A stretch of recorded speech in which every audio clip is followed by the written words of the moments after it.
समाव दंबावो जोंहा बिटिसिनि बारग' इएम फेरेंगा एबा रन्जित बसुमतारी बिथां दं। बिथांनिफ्रायबो मिथिनो हास्थायगोन दिनै बिथांमोननि हाबाफारिखौ माबायदि साक्सेस खालामनो नागिरदों। गोबां रोजा खेबसे कार रेलि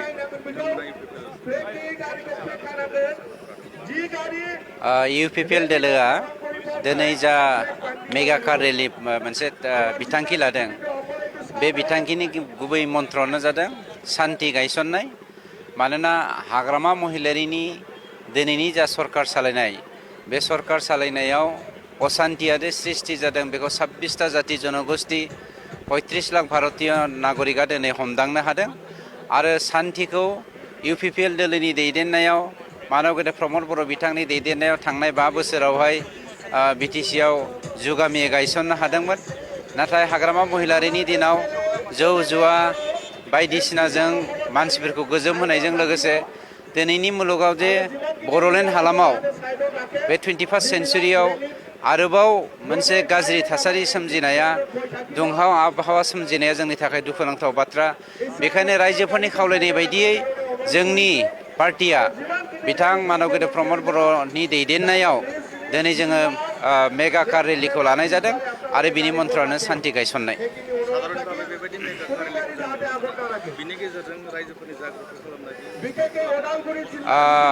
मानोना जोङो मोनबा डिस्ट्रिक्टखौ सरजाबफानानै खेबसेनो जोङो बे रेलिखौ खालामनो नागिरदों, जायनि जाहोनाव जोङो मेगा कार रेलिखौ लानो गोनां जादों। सरासनस्रायै बिदिखौ जोङो जानाय नुनो मोना। जानो हागौ बेनो बयनि आसामाव थांनाय 75 बोसोरनि गेजेराव बेनो बयनिख्रुइ देरसिन कार रेलि जागोन, जायनि जाहोनाव जोंनि पार्टिया दिनै मेगा कार रेलि होननानै मुं दोननो नागिरदों।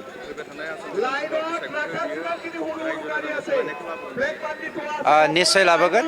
मानोना रायजो राजाफ्रा जेब्लायबो सान्ति लुबैसुला आरो भारतआ मोनसे सान्ति आरो आब्रुथिजों दाजानाय मोनसे हादोर हिसाबै भारतीय नागरिक हिसाबै जेरै बयबो सान्तिखौनो नागिरदों, जायनि जाहोनाव जोङो सान्दों बे हाबाफारिनि गेजेरजों जोङो साक्सेसफुल जागोन।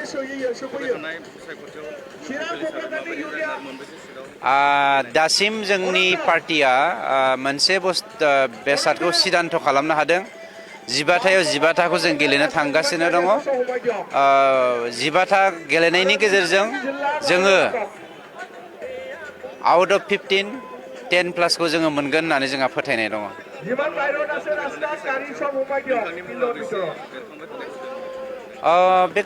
बे गासैबो हाइकामान्डनि बा जोंहा मोनसे कर कमिटि दङ। बे कमिटिया मा डिसिसन लायो जों बेबायदिनो थागोन।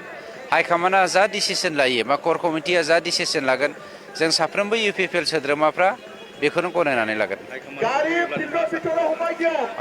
जों जेब्लायबो रेडि। मानोना आंल' नङा, जोंनि बिटिसिआवहाय दा 5 लाखनिख्रुइबो बांसिन इउपिपिएल सापर्टार दङ। गतिके 5 लाखनि 5 लाखआनो दिनै इउपिपिएल दोलोनि मेम्बार हिसाबै इलेक्सन गेलेनायनि थाखाय रेडि।